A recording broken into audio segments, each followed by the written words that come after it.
What's going on, world? My name is Sean Daniel. I'm the founder of Better Days Reign. Today, we're going to bring you another episode from Warrior Garden Studios. I invited my good friend, Thomas Miller, in the building. How y'all doing? So, Thomas, I met Thomas, about 6 months ago? Mm-hmm. Really been a blessing on my life, man. He's taught me a lot to accept the Lord into my life. You know, kind of explained some things to me that, when I was coming out of my addiction was real chaotic in my head. I didn't understand a lot of things. Come on, man. And he broke it down to me in a way to where it was just made sense. Like a 5-minute conversation. Like, oh, yeah. Oh, man. One of those things was, always keeping God center in my life. Yes. Bro, that first time we had that conversation, like, really changed my whole outlook on how I live my life on a day-to-day basis. Come on, man. And one of those things, which is going to be the topic of conversation today, is the value of being of service in my community. Come on, man. Come on, man. When I first came into recovery, before I ever joined a recovery program, when I was withdrawn, what I didn't understand was when people took me in, right? Mm-hmm. They saw a gang member, they saw a heroin addict, they saw a dude whose life was literally hanging by a thread. I was very weak. My physical condition was broken, my spiritual condition broken. Mm. You know what I'm saying? I was beat to my lowest form almost. You know what I'm saying? Yes. We call it a rock bottom, but I was there. Didn't know what to do. And all of a sudden people started doing things. Mm. You know what I mean? So for me, it was like taking a leap of faith, right? Right. I was 25 years in addiction. Mm. I didn't know what to do outside of that. You know what I mean? Like, there was no real goals. You know what I mean? Yes. Yes. Broken family, broken life, everything. Everything was completely shattered. Had no idea what to do. And simply one person said, bro, I got the hookup in sober living. I can get you in today. No waiting list. Like, I will get you in sober living within the next 24 hours. Come on. And I happened to have a chunk of change in my pocket, right? And I was like, no, man, I'm going to go get me 2 ounces of heroin. This is what I'm doing. Like, forget all that. I'm withdrawn right now. Hey, we ain't talking about no sober living. I feel that. I'm sick to the dog. I'm puking on myself. Mm. Like, bro, I got to go get my stuff. And she was like, nah, bro, take that money and just do it. And I did it, right? She talked me into it. Didn't take very long. It was a quick 20-minute conversation. She called the people right there on the phone. Next thing you know, boom, same day. I was moved into sober living. And after that, it just continued to happen. People started stepping into my life and doing random acts of kindness. And what was crazy is like, and I think this is where a lot of people get service confused because we look at it as community service, slave labor. Yes. You know what I'm saying? like that's like people get any type of gratification out of doing slave labor. No, service is when you just do something genuine for somebody else. That's right. So the treatment facility I was at, right? Mm-hmm. Yeah, they're getting paid to, watch over us, but these people were stepping outside the guidelines of their job. There you go. They were stepping outside, making sure I was okay. When I went into treatment, I was on 24-hour, like you could call it like death watch, where I had to have a direct care staff member literally sit there with me 24 hours a day to make sure I was still breathing. Man, wow. Wow. And they did it. Mm-hmm. They did it. No complaining. No, they just sat there, chopped it up with me, made sure I was cool, gave me time to heal, didn't put a whole lot of pressure. So before I even realized what recovery was, I saw the value of service, right? And it made me grateful. That was like, it brought me to a state of self-hate, you know what I'm saying? To a place of love. You know what I'm saying? Almost instantly.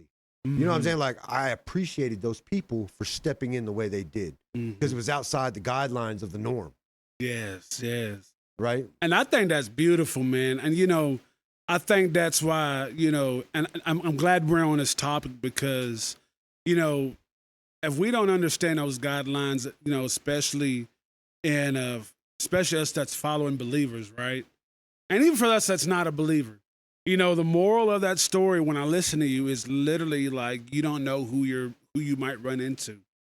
You know what I mean? Yeah. Now, just think what would happen if, the people that passed you or looked at you and was like, you're so down on your luck. You look like you don't want to change. Why don't you just go get a job, you bum? That's how it was for 38 years, bro. Why don't you just go and get up and do something with your life? And the funny thing about it is I remember when I was overcoming addiction, man, like same thing, man. Yeah. With me, man, actually I got no love. I got no love, man. But, I was thankful for the people that God sent in my life, man, that, I told you about mine. Yeah. Where, when I decided to get clean, it was like God kept having me run into his people. And I'm so grateful for that, man, because if it wasn't for the people of God that I ran into, man, it wouldn't have even cycled or had a first step of the start that I have today. Man, like I remember a dude named Steve. I remember this dude, to this very day, and my, getting sober, getting right. But Steve, man, they used to call him the hireman fireman. Hireman. Yes, he was the hireman fireman. And the reason why they call him that is because, like, he owned a detail shop, and that's as fast as he hired folks, is as fast as he would fire folks if he knew that you was still trying to go be out there and play. And his real mission, I think his real mission was to find people like myself back at that day, and help me bring me to that point, man. Yeah. Because like I remember when he pulled up on me, man, and I was in front of a labor ready. And I remember when that dude pulled up on me, he was just like, "Hey, man, you think you too good to work?" Now, and those times, when you just coming out of your addiction, coming out of that life, all I had was the clothes on my back. I was at my drug dealer clothes. You remember the old South Pole clothes? Oh, yeah. The old South Pole sweaters and stuff like that. Man, I ain't gonna lie, I still got some South Pole. But I remember when that man pulled up and he asked me, he said, "Hey, man, you too good to work."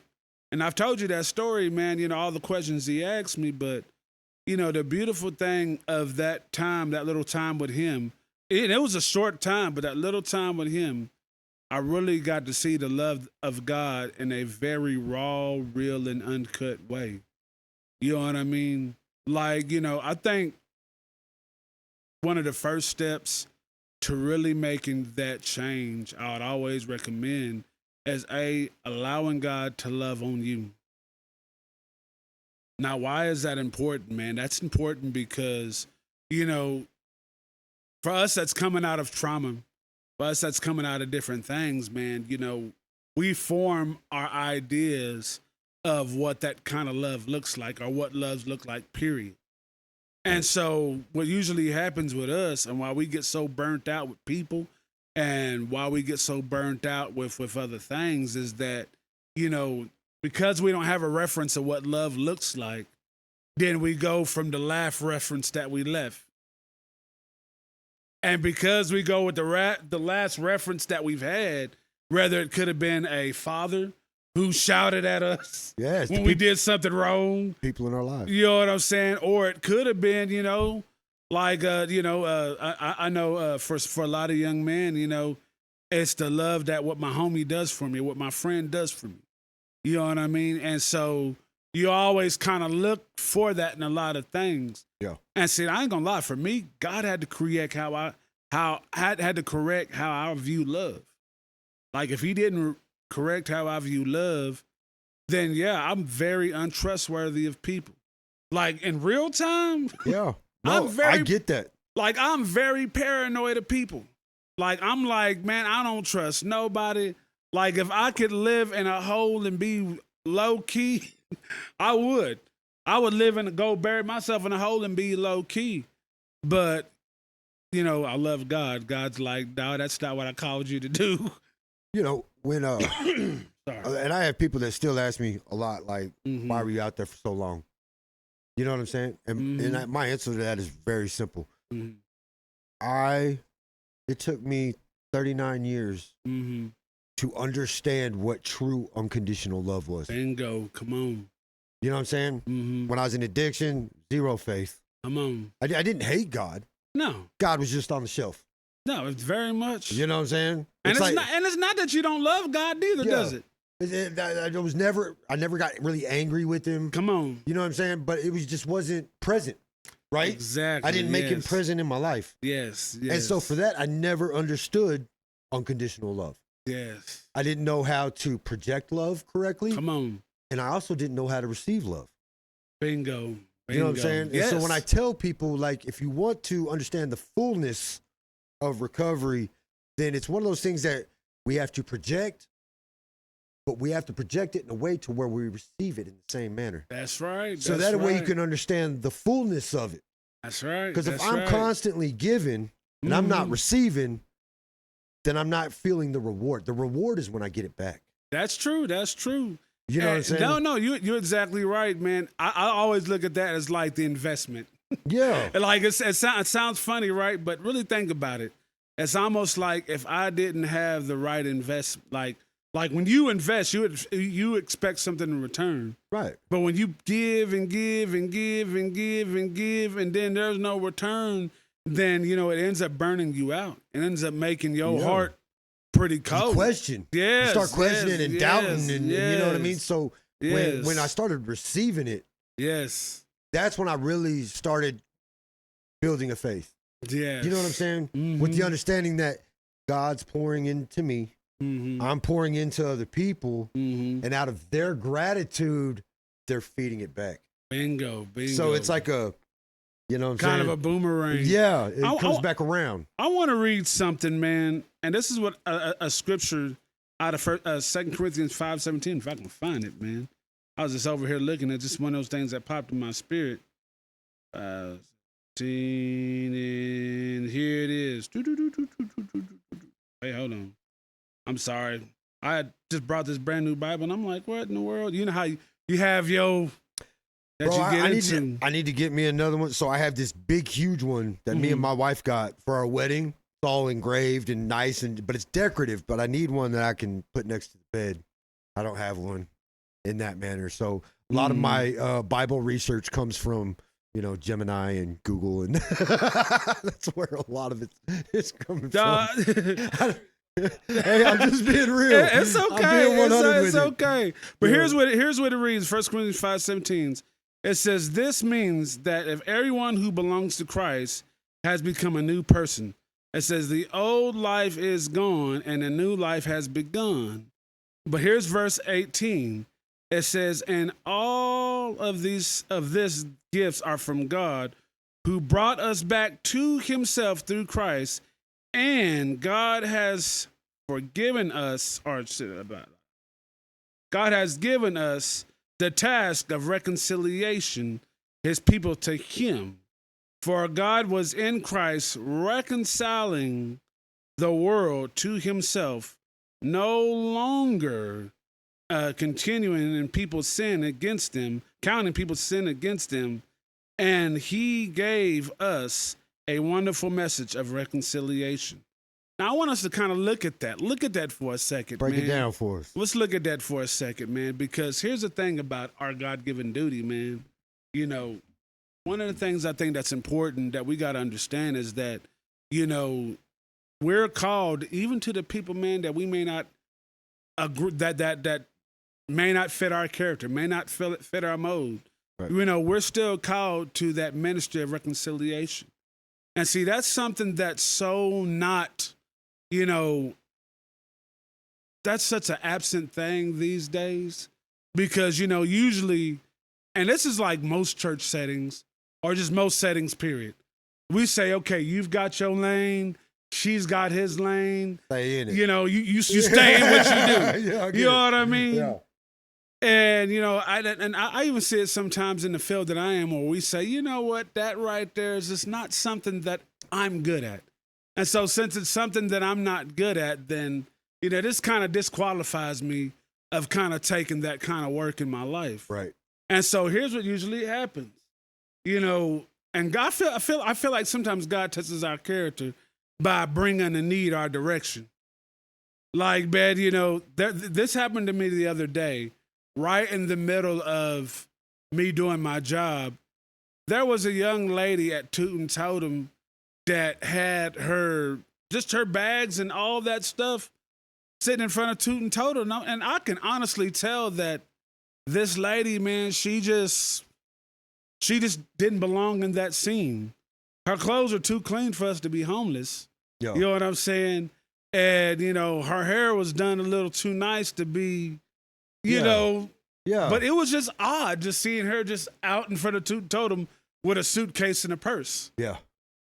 And so, I go there and I'm listening to her and I'm talking to her, right? And I can tell she's not telling me the whole story. Yeah. She's telling me kind of parts of the story. She's kind of telling me, this place kicked me out. I'm like, really? So why they kicked you out? They just didn't like me. Well, no, there's a little bit more to your story than what you're telling, right? Yeah. And so, she'd asked me to go take them to another Toot and Totem. I went and took her to another Toot and Totem, but during that whole conversation, she was just talking about how much folks didn't like her, how much people, do her wrong, and how much people, do these different things. And, I ain't gonna lie, a part of me was kind of frustrated because, like, I felt like, okay, I'm not getting nowhere with this girl. This girl is just, she's gonna continue to do what she does, right? And, of course, man, I let her, at her stop and let her to do what she do, right? Yeah. And as I was doing that, you know how you kind of think to yourself, you're just like, man, I think I didn't get through with this person at all. And just as soon as I turned around and said that, I remember the Lord telling me, like, all you had to do is plant a seed. Yeah. Sometimes you think that you doing the big work or taking this person over here or doing this here or doing all these different things, you did a wonderful job. And it's like, no, sometimes, man, just simply planting a seed, even in a situation that seems difficult, can do more works than all the money I throw at it, than all the, things or resources I'm able to provide. You'd be surprised how far a seed can go. Right. One of the things that the Lord really get on to me about and still get on to me about, man, is that everybody that I run into is a potential son and daughter of Christ. Either they're already in or they need to be introduced to the family. Right. And, everything that we do servant-wise should come or be birthed out of that mode. One thing that God calls us to be a part of, he causes us to be a part of his family. You got to think about it. Like, you got kids, right? If you have kids, I know I've got kids. Now, is there things that my kids do that they get on my nerves? You better believe it, they do. There's sometimes I want to tell my middle child, man, just shut up. You know what I mean? Sometimes I hate the music he listens to. Sometimes I hate the different things he do, but nevertheless, he is my fearfully and wonderfully made son. Yeah. Who I always love and who I'm always pleased with. Right. And it's kind of the same thing, man. It's like, man, God sees where we're at all times. And it would be remiss of us to not have his heart in grabbing his people. Like, it would be bad of us not to see somebody and really want to see them in the kingdom. I understand why the scripture says love covers a multitude of all sins. Real love, or should I say the love of Christ? Let me make sure I say that right. The love of Christ doesn't just see a person where they're at, but the love of Christ will always see what somebody can become. And I believe that. I like that. I believe that, man, love should always carry that type of, that type of mentality, man. Like, I'm not looking at, man, I would really hate when somebody looked at me in my drug state and say, man, all you ever is going to be is this loser. All you ever is going to be is this, this person that's never going to get right. Yeah. I think the worst thing you can do for somebody is not give them the opportunity to get right. Not give them the opportunity to change. That's a better way of saying it. I think that's the worst thing you can do with somebody is not give them the opportunity to change. If you don't give somebody the opportunity to change and you just throw away that person or you go far, it's just dehumanizing them just because they don't carry the same thought process and belief and patterns as you do, then man, you are extremely wrong.